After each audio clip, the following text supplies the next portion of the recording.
Biasio parce que je suis effectivement historienne. J'ai travaillé un peu sur l'histoire de la médecine, de la maladie, du corps. Nous avons donc discuté avec mon mari différentes reprises de ce texte au fur et à mesure de son élaboration. Et puis, deuxième raison, comme mon mari, en effet, je fais partie de cette génération nourrie, entre guillemets, totalement de la pensée de Michel Foucault, je dirais, en direct, ou presque, dans les années 70, puisque dans les années 70, nous étions alors à Paris. À titre personnel, j'ai participé au séminaire de l'école des études de Robert Monroe, au séminaire de Jean-Pierre Péter et de Jean-Paul Aron, que fréquentait également Arlette Farge. Donc, effectivement, la pensée de Michel Foucault, eh bien, je l'ai vécue, comme on dit, un peu au jour le jour, et tout cela est pour moi encore totalement vivant, même si ça a été un peu oublié, mis entre parenthèses pendant quelques années, pour moi, ça jamais véritablement quitté. Voilà. Donc, ce texte propose de présenter l'analyse par Michel Foucault du grand renfermement, apport théorique et débat, donc analyse que Michel Foucault a développée dans son premier ouvrage, L'histoire de la folie à l'âge classique, qui était au départ une thèse de doctorat d'État, publiée en 1961 sous le titre Folie et dérision, l'histoire de la folie à l'âge classique, qui n'a pas eu au départ une audience extrêmement importante, mais qui en a eu davantage à partir de d'abord la publication sous une forme de livre de poche, et puis surtout la deuxième édition, celle de 1972, où le titre a été abandonné, le titre principal, Folie et dérision, et donc le sous-titre Histoire de la folie à l'âge classique a été retenu.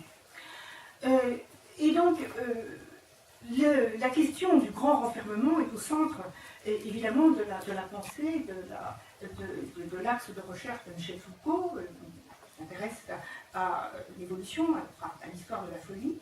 Et nous proposons donc de voir quel est l'apport de cette analyse, et puis de voir ensuite l'interprétation donnée par l'auteur, les soubassements, les implications controversées, finalement, du paradigme qu'il a construit. Alors, rappelons, en ce qui concerne son apport, rappelons un petit peu le contenu de ce fameux édit de 1656, le contexte historique. Le grand renfermement, donc ce que Michel Foucault appelle le grand renfermement, constitue le titre d'un chapitre. Un chapitre entier de l'histoire de la folie. Ce grand renfermement résulte d'un édit du roi d'avril 1656 portant établissement de l'hôpital général pour le renfermement des pauvres mendiants de la ville et faubourg de Paris. Alors, l'expression même de grand renfermement, avec cet ajout de l'adjectif grand, est créée finalement par Michel Foucault, sans doute pour insister sur l'ampleur, le retentissement du phénomène. Et on peut constater qu'effectivement, l'hôpital général de Paris, au départ, a été constitué de plusieurs établissements, dont deux majeurs à Paris, la Salpêtrière et Bicêtre. Donc, pour revenir sur cet édit de 1656, cet édit constate l'échec des mesures qui avaient été adoptées jusqu'ici par manque de fonds nécessaires, une direction bien établie, déplore le dérèglement des mœurs des mendiants, leur oisiveté, leur irreligion, et veut agir, et il dit dans l'édit, le roi veut agir, non par ordre de police, mais par le seul motif de la charité. Et donc, les pauvres mendiants, valides et invalides, de l'un et de l'autre sexe, seront employés dans un hôpital, aux ouvrages, manufactures et autres travaux. Cet édit a donc été suivi de la déclaration de juin 1662, et qui l'étendait à toutes les villes et gros bourgs du royaume. Et cette injonction s'étant révélée insuffisante, à d'autres rappels par la suite.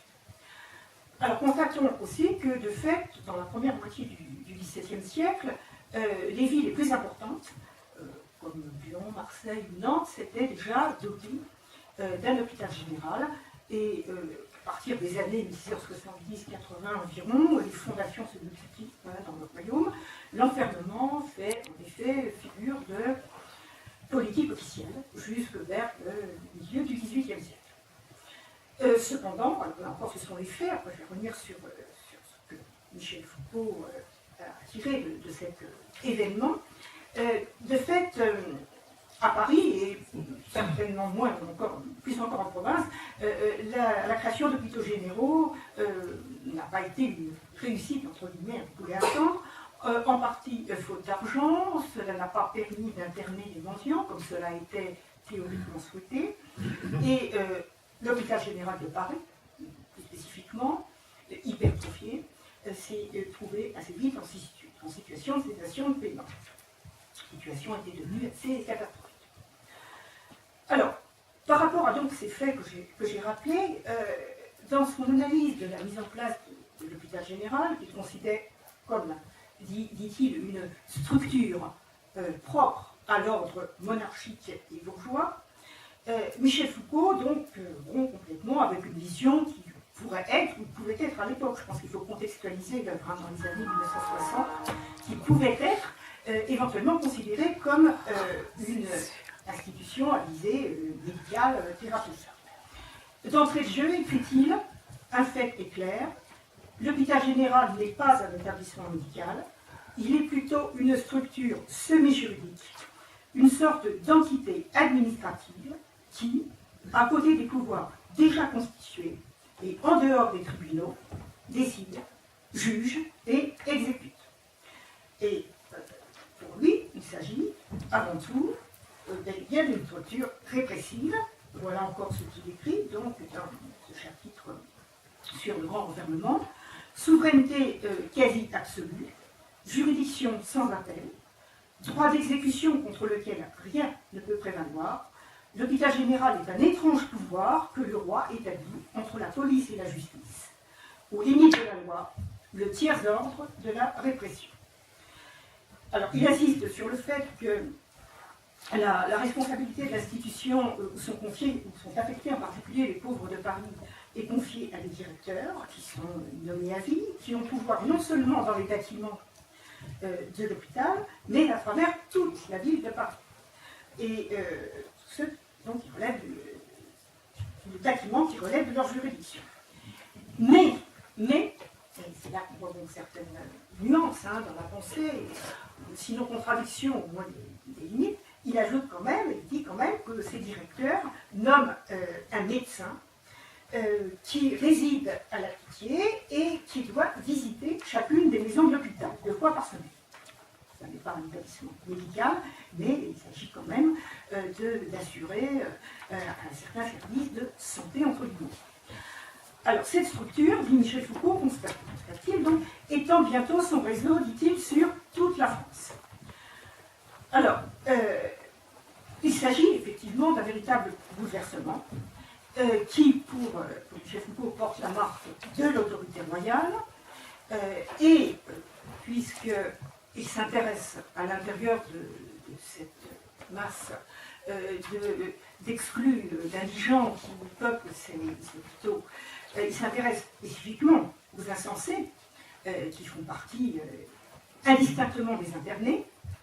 Il dit qu'il s'agit d'une rupture forte, c'est le sens général, l'axe général de sa recherche, une rupture forte qui traduit le passage d'un monde où la folie fascinait à un autre où elle rejoint les fauteurs de désordre qu'il faut contrôler par l'internement. Il écrit la folie dont la Renaissance vient de libérer les voies, mais dont elle a maîtrisé déjà la violence, l'âge classique, selon Michel Foucault, va la réduire au silence par un étrange coup de force. L'Église, par ailleurs, qui exerce évidemment depuis longtemps un véritable contrôle sur l'hôpital, empreint de religiosité au service des pauvres et des faibles qui souffrent, l'Église est amenée à réagir.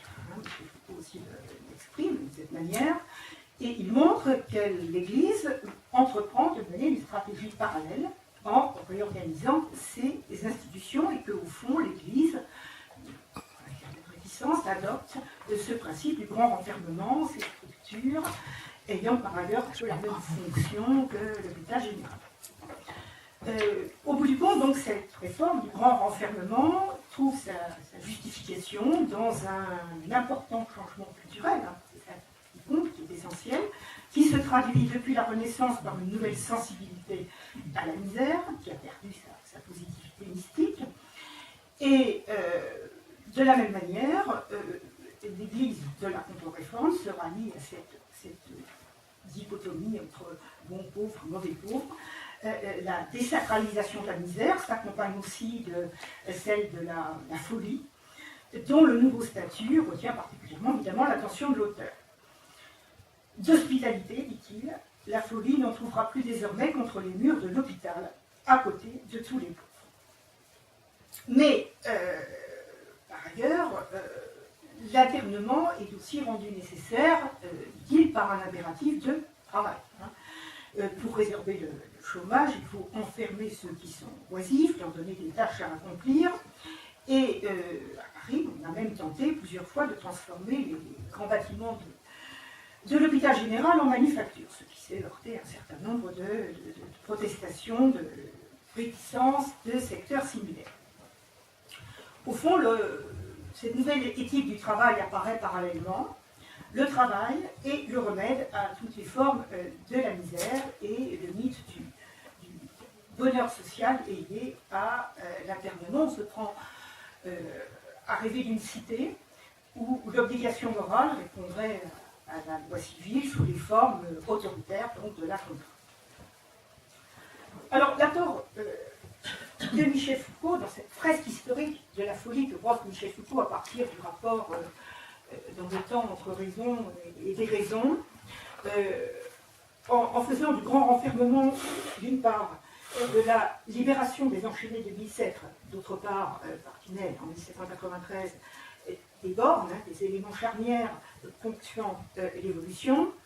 Cette approche, effectivement, a pu paraître surprenante au premier lecteur. Ça n'était pas courant à l'époque où Michel Foucault a exprimé ses idées.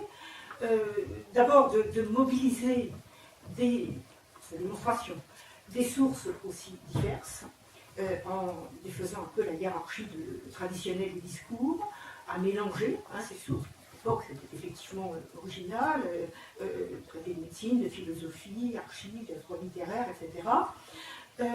Et donc, il est certain que Michel Foucault, à cette époque, a apporté une véritable innovation méthodologique, un souffle de liberté méthodologique. Également, ce qui, là non plus, n'était pas courant à l'époque, en proposant de nouvelles coupures chronologiques. Cette insistance sur la rupture de l'âge classique, en choisissant d'analyser des documents, des archives qui étaient jusqu'alors oubliées, ou en les revisitant, ces archives. Et effectivement, ça a été salué à l'époque. Ces innovations ont été saluées à l'époque. Le livre a été accueilli avec un certain enthousiasme par des comptes rendus de Chasser ou de Lombard. Donc, je parlais tout à l'heure de Robert Mandrou. Il est vrai que Robert Mandrou a salué l'œuvre comme Fernand Braudel, dans les annales comme une tentative de psychologie historique. Robert Mandrou lui-même ayant écrit un droit sur l'histoire de la France moderne, essai de psychologie historique, donc il s'est totalement reconnu dans cette démarche. Et l'approche aussi transdisciplinaire qu'on fait aujourd'hui, mêlant histoire, philosophie, psychologie, a été aussi saluée et considérée comme extrêmement novatrice. L'un des apports aussi de Michel Foucault est d'avoir su insérer un événement dans un schéma explicatif global, donc se saisir d'un événement en le reliant à tout un environnement socio-historique. Il a donc, enfin, considéré que c'est un petit peu le retour, à l'époque de la longue durée dominante, le retour de l'événement signifiant, la réhabilitation de l'événement signifiant, et il a donc fait de cet événement le marqueur, le révélateur d'une époque, comme le fait remarquer d'ailleurs Robert Castel. Il a, notamment de la question sociale, il a cristallisé en quelque sorte sur la fondation de l'hôpital général de Paris tout un trend quasi séculaire qui affecte, dit-il, tout l'espace européen. On peut donc considérer que c'est une approche quasiment idéale typique, où sont regroupés autour d'une reconstruction stylisée, avec cette appellation, cette dénomination de grand enfermement, les traits les plus caractéristiques d'un ensemble où sont reliés une trame qui serait une trame commune, de manière cohérente, de manière logique, des phénomènes divers. Et ce modèle élaboré aide à une meilleure compréhension de la rupture sociétale dont il s'agit de rendre compte.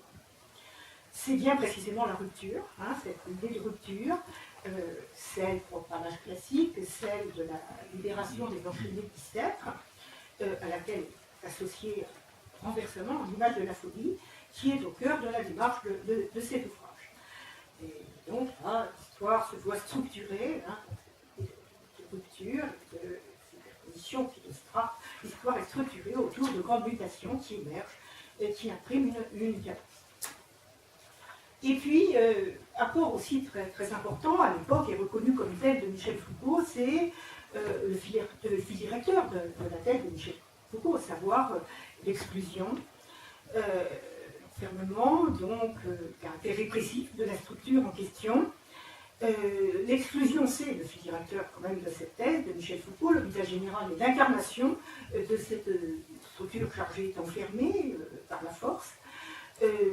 L'image répressive du grand renfermement a été souvent associée, cette époque, ou un peu plus tard, dans les années 68-70, à celle d'institution totale de Goffman, et elle se retrouve dans bien des critiques qui, par la suite, ont stigmatisé l'inhumanité de l'hôpital, en particulier chez les militants de l'antipsychiatrie. Joué, bon, si on prend par exemple ce qu'en disent Marcel Gauchet et Gladys Swain, le coup de projecteur donné par l'histoire de la folie sur l'édit de 1656 a joué un rôle très important dans les transformations, la reconsidération de l'appareil psychiatrique, les attitudes sociales touchant à la normalité en général. Et effectivement, lors des événements de 68, et ensuite dans de nombreuses publications, les œuvres de Michel Foucault et de Goffman, associées à celle de Erwin Goffman, ont été abondamment utilisées pour dénoncer le caractère oppressif de l'hôpital. On peut penser particulièrement au petit livret du comité d'action santé qui s'appelait Hôpital, silence, répression, paru chez Maspero en 1969, et qui était vraiment très, très imprégné de ces idées-là. Ainsi, donc, la création de l'hôpital général est vue comme résultant d'une volonté de contrôle social qu'on retrouve à tous les niveaux, d'une société qui n'est pas dite encore ainsi, mais on sent que c'est en filigrane déjà dans la pensée de Foucault, une société disciplinaire qui veut enfermer la déviance, réprimer l'oisiveté par le travail. Le pouvoir est une normalisation, donc, et c'est la société qui est constamment en œuvre ce mécanisme. Alors après avoir vu donc le contenu précisément de cet événement dont Michel Foucault s'est emparé et les apports considérables de sa pensée, de sa démarche en la matière, je voudrais évoquer quand même quelques-unes des critiques et des débats, des controverses autour de cette analyse. Alors, d'abord, une critique qui a été faite essentiellement par les historiens qui se sont emparés évidemment de ce travail. La création de l'hôpital général n'a pas été ce grand bouleversement, entre guillemets, dont parle Michel Foucault. On retrouve en particulier toutes ces critiques chez Claude Quetel dans son travail sur l'histoire de la folie de l'Antiquité à nos jours, et particulièrement l'équation classique entre Louis XIV et pouvoir fort qui aurait d'en haut impulsé cette décision. Alors on retrouve là en effet les critiques, les analyses qui ont pu être faites depuis du concept même d'absolutisme. On sait combien les historiens ont par la suite critiqué, relativisé le concept d'absolutisme et mis en question cette réalité d'un pouvoir central omnipotent qui s'imposerait à tous. Et effectivement, le pouvoir politique n'a pas eu le temps à imposer sa volonté, qu'à légitimer l'action de personnalités qui veillaient au rétablissement de l'enfermement qui auparavant avait été un échec. Et en fait, sur le plan institutionnel, ce renfermement ne fait que prolonger des formes antérieures d'assistance. Il ne cible que certaines catégories, des mendiants domiciliés, on retrouve des recettes bien connues, et dans bien des cas, il ne s'agit que de transformation d'hôpitaux qui existaient auparavant. Donc les hôpitaux généraux, au fond, sont moins des structures sur lesquelles s'exercerait la mainmise d'un pouvoir royal que les clés du pouvoir royal décrit par Michel Foucault. Les administrateurs locaux, d'ailleurs, n'ont pas toujours la même conception que le pouvoir central.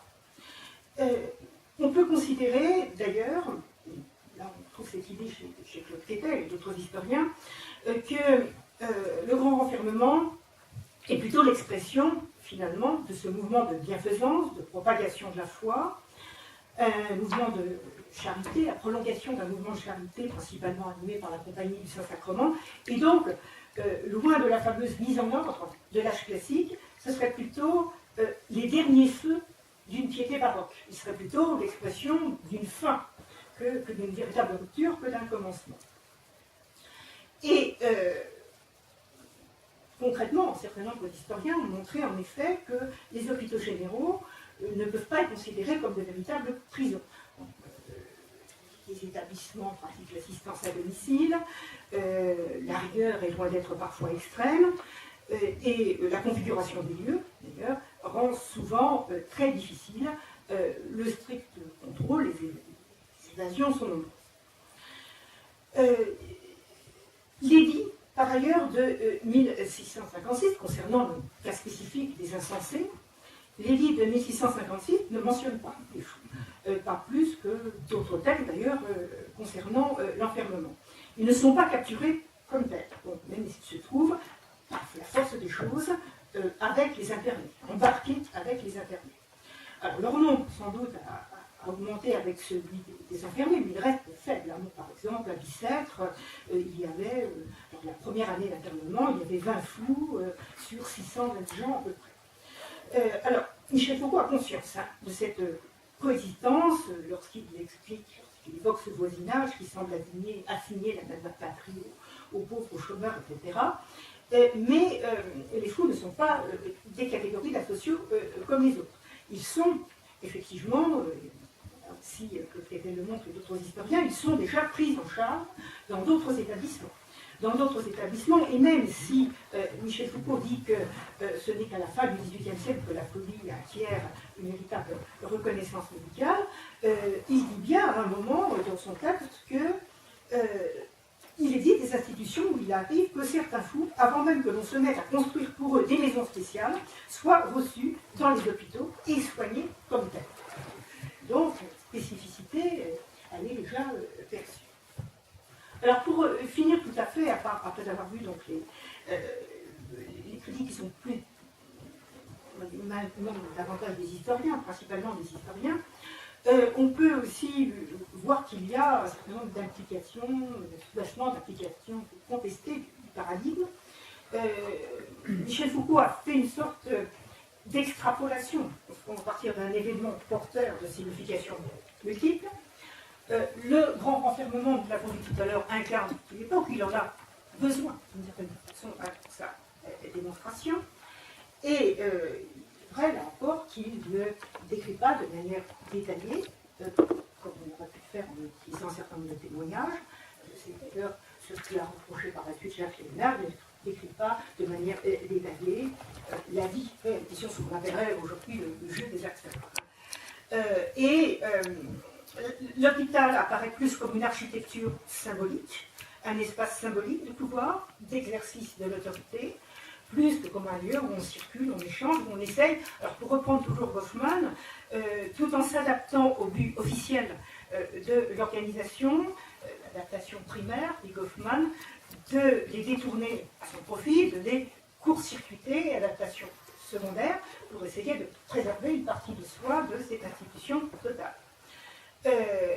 Pour reprendre également une critique émise par Marc Gauchet et Gladys Swann, l'opération qui institue l'enfermement dépose, disent-ils, en cette section, le germe de sa propre subversion. Un processus d'insertion nécessaire se met en route en même temps qu'existe le rejet. Car, disent-ils, on confère une véritable identité sociale à ces êtres qu'on sanctionne, et dont on matérialise l'inexistence sociale. Ce qui apparaît exclusion peut donc être marqué aussi le commencement d'un procès d'inclusion. Et on retrouve un point de vue analogue chez Robert Castel, qui considère que les techniques qui se déploient au sein de l'hôpital général représentent plutôt une stratégie effectivement d'inclusion et non pas d'exclusion. L'enfermement des cas moyens radical sans doute, mais qui se présente comme, dit-il, ce qu'il appelle un détour nécessaire. Le détour pour restaurer l'appartenance communautaire. La stratégie du détour qui consiste à opérer d'abord une coupure par rapport à l'environnement afin, dans un second temps, de se donner les moyens de rééduquer pour réinsérer. Alors voilà, donc quelques éléments divers. Ce modèle aussi, au paradigme de base de Michel Foucault, peut aussi être vu comme résultant du modèle raison des raisons que Michel Foucault conduit, de cette analyse du rapport entre raison des raisons qu'il conduit tout au long de ce travail. Et il ordonne tout, en effet, effectivement, autour de ce paradigme. Alors, il est vrai que l'éclairage apporté est saisissant, parce que l'analyse de la folie ne se réduit plus à des points de vue de psychiatre, d'historien des idées, mais s'ouvre à une approche très très vaste et de l'évolution des moments charnières viennent éclairer le sens des mutations. Bon, il pose un certain nombre d'axiomes de départ, un certain nombre de règles. Ça suppose donc qu'on le suive, qu'on rentre dans le jeu. Le revers de la médaille, c'est que malgré la richesse, l'originalité de ces interprétations, effectivement, quand on entre dans un certain nombre de détails, le regard peut se révéler réducteur, un peu faussé sur le plan historique. Toujours est-il que c'est cette profondeur, cette diversité de la pensée qui explique que les débats est toujours lieu jusqu'aujourd'hui, que donc nous en ayons